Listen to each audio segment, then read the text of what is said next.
Good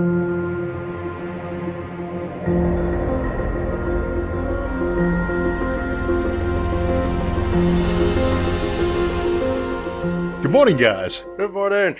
I think we want to talk today a little bit about the lore and the background and doing some of these audio dramas. I think we got basically two kind of sets we want to look at. Some are going to be historical lore of the setting, and the other is more of what's going on currently on Hades 9. And that gives us kind of two different focuses there, because we can do some stories that are set totally independently that are just in the past at some location, and then we want to have some character arcs, I think, on Hades 9 itself. Jan, what are you working on right now?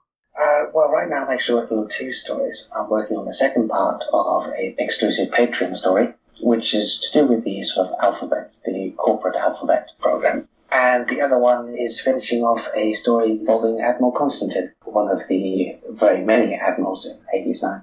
I think we were going to start the audio dramas with Admiral Constantine, right, Nick? Yep. The first set of audio dramas, like the first arc, I should say, was going to be planned as Constantine, and I think we're pretty ready to put up the first episode, hopefully within the next few days or week.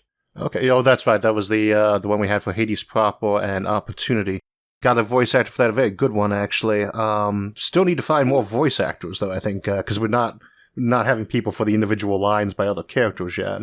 Yeah, I think that's something definitely to send out to the community. If anyone would like to do a voice acting for audio dramas or in-game or anything, please hit us up with a message. There will be a link in the description below. I think, again, it's obviously always a problem to get people who got good voice acting skill and stuff like this, but we should be able to find some good folks for that, because we can reuse people, right? I mean, obviously, if someone's narrating a story that's a completely different character elsewhere, it could be the same voice. But, I mean, as much variety as we can have, especially inside just one of those, is, I think, going to make them come out as much better quality. Obviously, I'm a bit of an audiobook junkie, but I like audio dramas that have the whole cast as opposed to just one person where possible.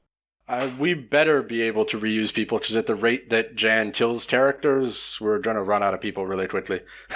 We killed that many people. No, you're not quite up to Game of Thrones.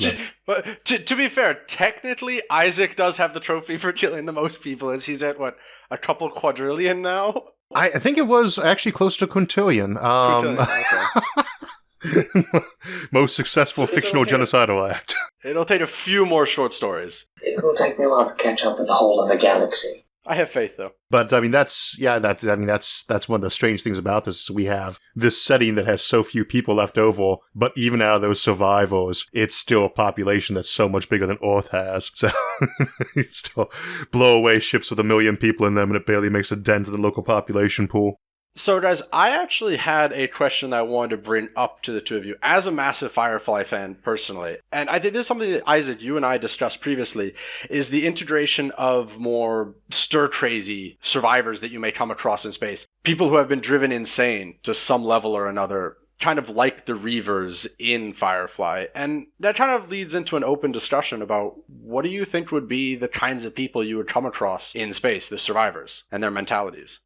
Well, I think you've got people who have been cramped up on a ship or a space station by themselves for a decade. They don't need too many reasons to go insane. But we actually have a pretty good basis for that inside the lore already, is a lot of times humanity had its technology kind of delayed in some areas because they were messing around with transhumanism or cybernetics and genetics, and it backfired on them. And, quite a lot of our lore from pre-devastation focuses in on how that's, been something they've had to constantly fight. Part of the reason they had a fleet in the first place are these outbreaks of AI or crazy cyborgs going on. And when you're in a life and death situation of 10 years stranded on a ship or a space station, you're going to start looking at a lot of those kind of technologies, which you don't have very good information on how to use them safely, as a way to survive one more day. And at the same time, these people who are survivors are mostly from the fringe of the civilization. They weren't always the most law-abiding folks in the first place.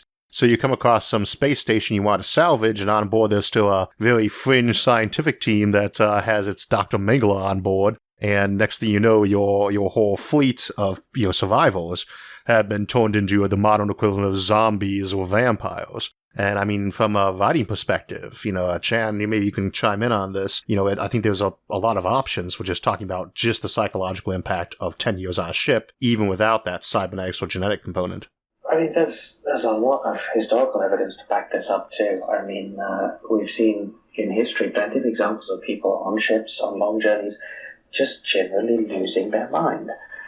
Not necessarily in the sort of kill everyone you see way, but people do strange things, and 10 years in space on a cramped spaceship is bound to cause all sorts of nightmares for people. Add to that the fact that, well, most of these people are probably not the best sort of people in the first place. As you already said, it doesn't lend itself to a healthy environment. I read somewhere that one of the NASA issues was when they were looking at Navy crewmen in Antarctic stations, they saw about a 40% increase in stress-related symptoms, such as anxiety, depression, insomnia, and hostility. So, yeah. And then you bottle that up on board a ship after the end of the war, and, for 10 years. I think it's not so surprising you'd run into people who had gone completely crazy as that you'd run into anyone who had not. And we do have a lot of good fictional examples to work with there, too. Got Conrad Kors, I can't remember the name of the character is, from Joseph Conrad's Heart of Darkness. Or the Apocalypse Now, both really good examples of what happens when you have a relatively isolated group that encounters, say, a charismatic leader who drives them nuts, And you would have a lot of that. People are going to be rallying around anybody who seems like they have a plan. Going back to like Constantine, for instance, one of the things we were trying to focus on with him from a fictional aspect is just how much he's been pressured by 10 years of command and isolation. And this is a very sane guy with a very disciplined crew, and he's on the ragged edge. So what's that going to do to some group of criminals or smugglers who are already living on the fringes of society and are probably criminals when they've got 10 years just stew in their own juices? Some of it is also the inevitable decline. We spend 10 years off planet. There's 10 years without access to new forms of oxygen, unless you have unless you have the ability to regenerate resources in space. You are 10 years without a lot of fresh air, fresh food, fresh plants, and just nature. Yeah. You spend 10 years looking at bulkheads. People are going to start getting itchy. People are going to fight over anything. When the coffee runs out, there's going to be fights. The man who doesn't throw his rubbish in the bin is going to get punched. Bad things are going to happen. And it's all going to get worse and worse. And, like rolling down a hill, slowly get worse. I think that actually plays in very strongly. We all these conflicts between the admirals who are actually at Hades 9. And as you said there, the first one got there was a pirate outpost, and then they started putting together this fleet aspect. These guys may have been not out for 10 years before they found the place, but they were out on their own for a long time. That is a lot of time to develop a lot of issues psychologically. So it's, we were saying, why do some of these guys so easily resort to piracy or attacking each other? And, the answer for a lot of them is they may have gotten back to something like civilization recently, but they still spent years out there on their own in charge of some, fleet on the ragged edge of survival. And so it's not going to be too surprising that you've got psychopathy or megalomania starting to pop up amongst these guys. And I think that definitely justifies from a lore angle why we do see so much conflict between the admirals and the fleets. Because we do actually have a lot of historical examples of people doing some pretty crazy stuff in desperation. I mean, we have all those examples of cannibalism on the Eastern Front in World War II, and I'm sure there are plenty of others. In China, during the Cultural Revolution, they said that, during the famines, that there were reports of mothers eating their newborn children, simply because there were not enough resources to ensure the child could grow up, and not enough resources for even the parents to survive. People do awful things when they have no choice. I think that reflects a lot in what we see with a lot of the admirals in terms of conflict. We had the one character, with Constantine, he's basically going after somebody who backstabbed his entire fleet and turned to piracy. The idea here was simply that Anton and Constantine come from the same planet, they come from the same naval service, and they are two people on the other side, two different reflections of the same person.